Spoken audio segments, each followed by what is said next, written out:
cartoons have existed on broadcast television for about 9 decades. The first true animated star was 1920s icon Felix the Cat. Within next 10 years, the characters developed by Disney Brothers Cartoon Studio, such as Mickey Mouse, Minnie Mouse, Donald Duck, Pluto, had become international celebrities, and their movies were generating millions of dollars.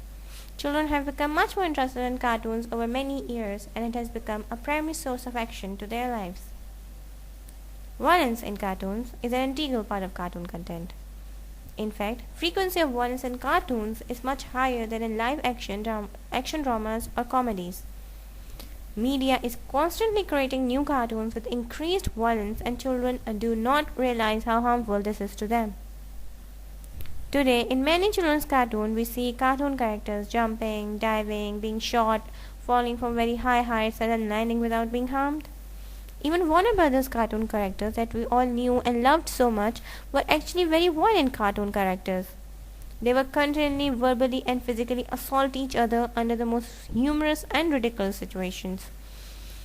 For example, in every episode of Looney Tunes, you'll see a short clip of Willie Coyote trying to catch the Roadrunner.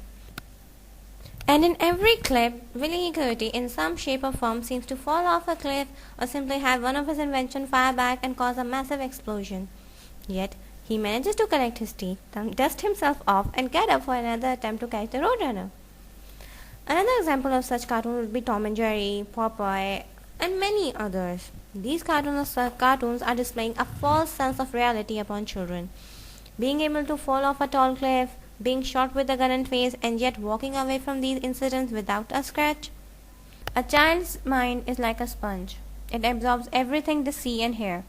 If they are constantly exposed to cartoons with violence and fighting, it will affect them morally and may lead to teenage violence in the future. Studies have shown that based on the quality and quantity of cartoons, they do have an impact on the child's behavior. Among these impacts include increased destructive activity, desensitization, and increased fear.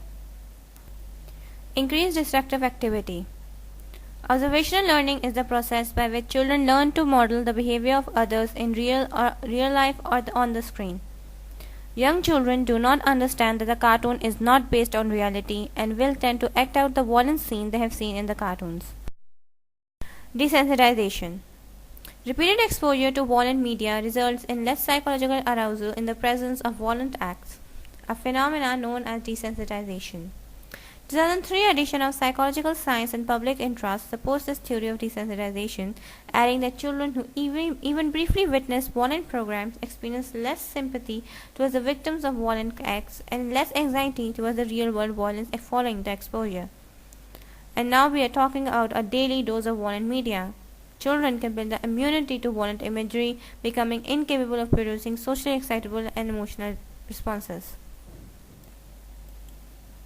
Increased fear. In 1993, a study by APS showed a correlation between violent media and fear. Exposure to violent media may also induce greater fear and anxiety in the children that the world is a mean and scary place. It influences children to perceive the world as a more dangerous and unsafe place. The study concluded that both children and adults experience increased anxiety about the world in general when exposed to violent media. So, what is the solution of all this? Well, many of us think that this is the responsibility of the media and that they should ban all this stuff. But we know that as long as the multinationals are making money from these kind of cartoons, it's never gonna happen. So, what can we do to save children from these effects? Well, there's an old saying, guns don't kill people, people kill people. This applies here too. It is the responsibility of parents to guide their children. They must be there to explain that cartoon characters are not based on reality. They should also explain that the cartoon character that has just been shot in real life would have been hurt very badly and may have died. They should also work to tell their children that violence is not the best course of action to resolve a conflict. Also, we must promote healthy activities like sports, etc., so that children can spend less time watching this kind of cartoons.